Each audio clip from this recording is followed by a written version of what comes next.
पूर्व मंत्री व वीआईपी सुप्रीमो सन ऑफ मल्ला श्री मुकेश सैनी जी ने कटिहार के प्राणपुर प्रखंड स्थित बस्तौल चौक पर निषाद आरक्षण संकल्प यात्रा के तहत विशाल जनसभा को संबोधित किया।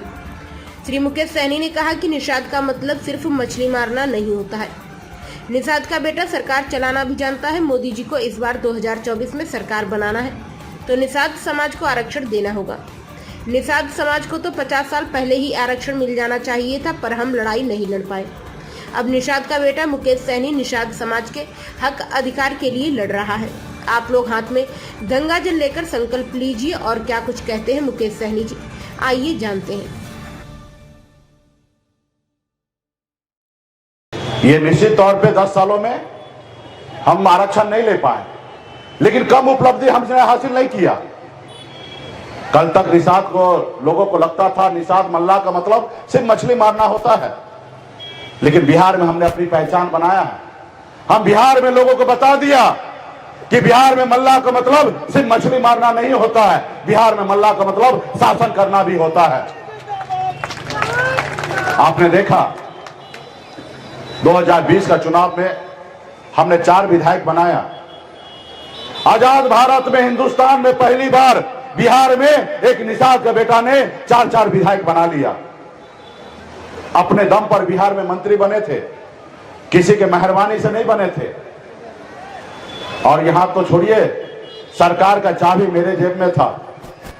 हम अगर चाहते कि तेजस्वी प्रसाद यादव जी मुख्यमंत्री बने तो हम चाहते तो उनको बना सकते थे, लेकिन हम ईमानदारी के दम पर बिहार में मुख्यमंत्री नीतीश कुमार जी को बनाए।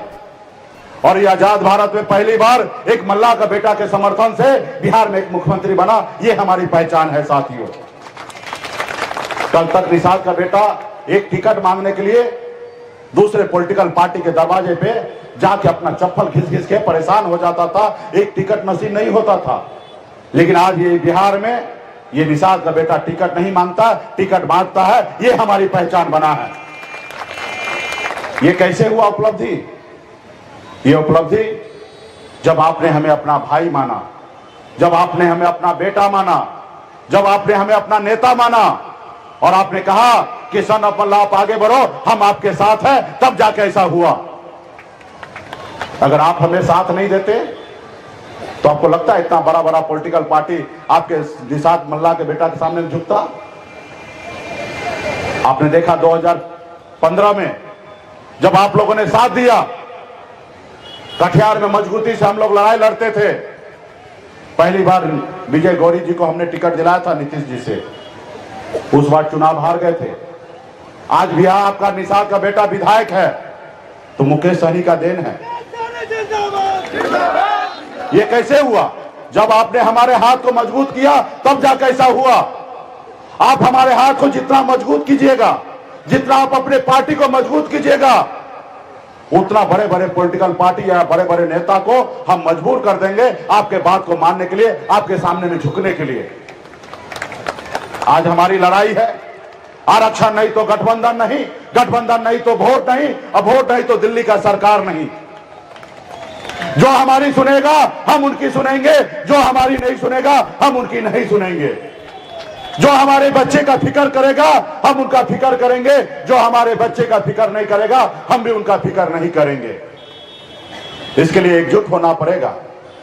अभी 1 हफ्ता 10 दिन पहले बिहार में जातिगत जनगणना हुआ और इस राज्य में बता दिया कि अगर ओबीसी में सबसे बड़ा संख्या अगर कोई है तो यादव भाई है, और दूसरे नंबर पे कोई जात है तो पता चल गया कि निषाद का बेटा है। साथियों, निषाद का बेटा है। और आप सबको पता है कि वोट के दम पर वार्ड सदस्य हो या देश का प्रधानमंत्री वोट से ही बनता है। अब वोट जब आपके पास है तो आपका भाई आपका बेटा क्यों नहीं? और जब आपका भाई आपका बेटा बनेगा तो निश्चित तौर पे आपकी हक की बात होगा, आपका अधिकार की बात होगा, आपके लिए लड़ाई होगा। तो इसलिए साथियों, आने वाला समय में अपने दल के साथ रहिए, अपने बल के साथ रहिए। जब तक आप सत्ता में मजबूत नहीं होंगे तब तक आपको कोई देखने वाला नहीं है। आज मैं बरसों से अपने हक अधिकार के लिए लड़ाई लड़ रहा हूं। लाठी डंडा हमने 2015 में खाया, बिहार से पास करा के दिल्ली तक भेज दिया है, लेकिन दिल्ली सरकार आरक्षण लागू नहीं कर रहा है। लेकिन अभी आपने हाल फिलहाल में आपने देखा 10% आरक्षण ईडब्ल्यूएस के नाम पे ऊंचे जाति के लोगों को दिया गया। ब्राह्मण, भूमियार, लाला, राजपूत, ऐसे ऊंची जाति के लोगों को।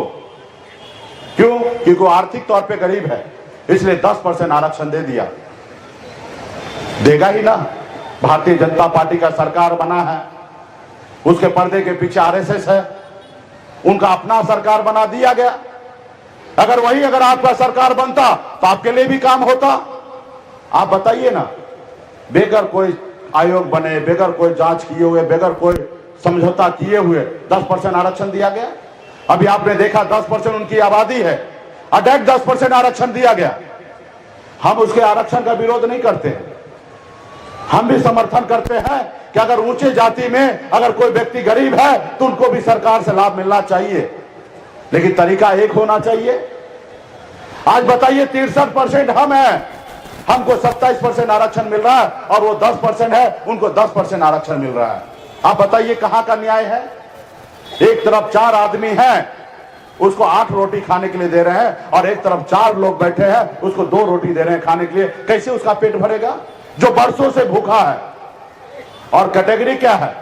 8 लाख कम कमाने वाला आदमी को गरीब मानता है भारत सरकार, और एक तरफ 5 लाख रुपया कमाइएगा तो इनकम टैक्स भरना पड़ेगा, और एक तरफ बोलते हैं कि अपर कास्ट अगर 8 लाख कमाता है तो गरीब है, उसको आरक्षण मिले।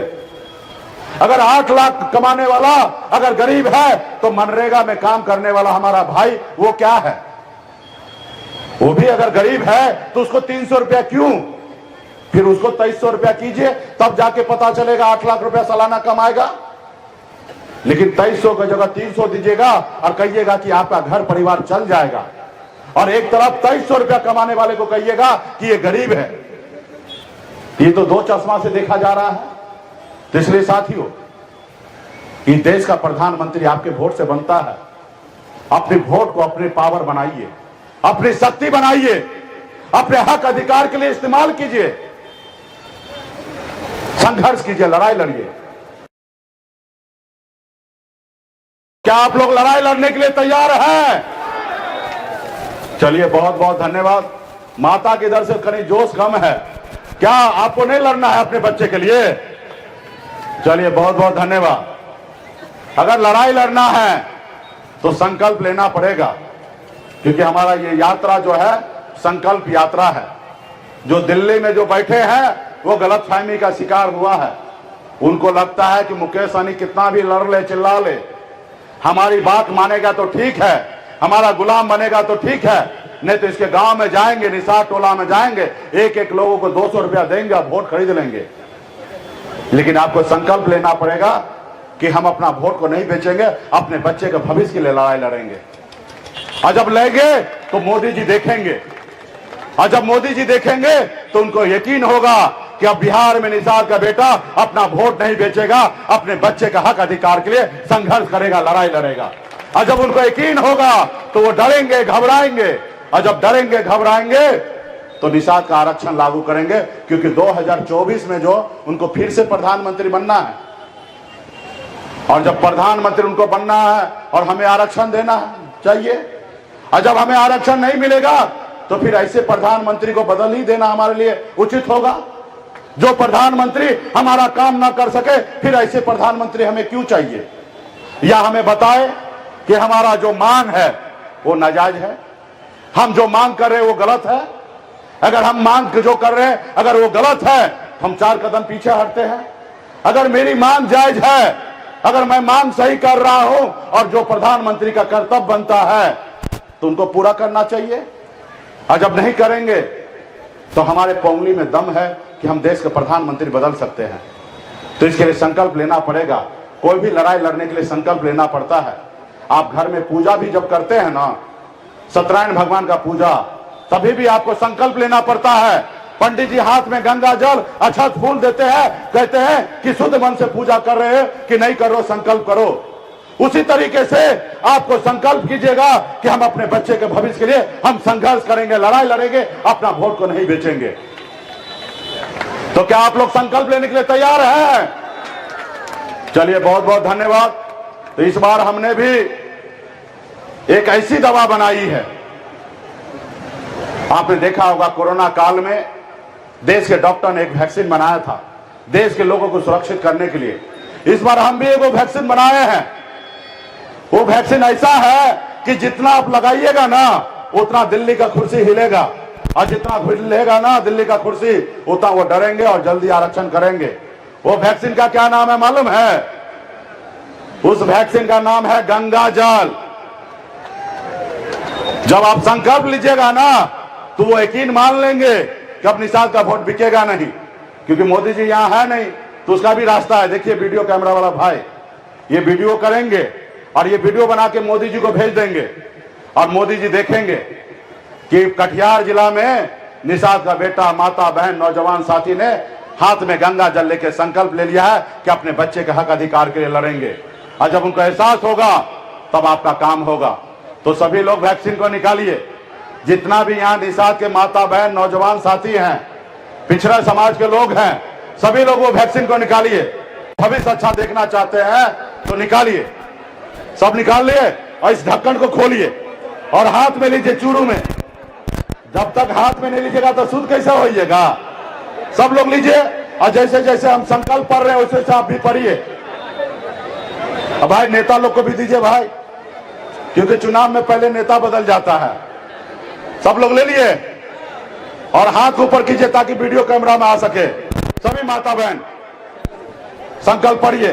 मैं बाबा केवल महाराज, भगवान वेद व्यास, प्रभु श्री राम, भगवान गोराज निषाद, बाबा अमर सिंह, बाबा काशी, बाबा जय सिंह महाराज, बाबा कारिक महाराज, बाबा कोयला, माता कमला, अमर शाही चुप्पा सैनी, वीरांगना फूलन देवी और अपने पूर्वज को साक्षी मानकर हाथ में गंगा जल लेकर संकल्प करता हूं कि अपने समाज और अपने आने वाला पीढ़ी के लिए हर परिस्थिति में संघर्ष करूंगा और अपनी विकासशील इंसान पार्टी के साथ रहूंगा।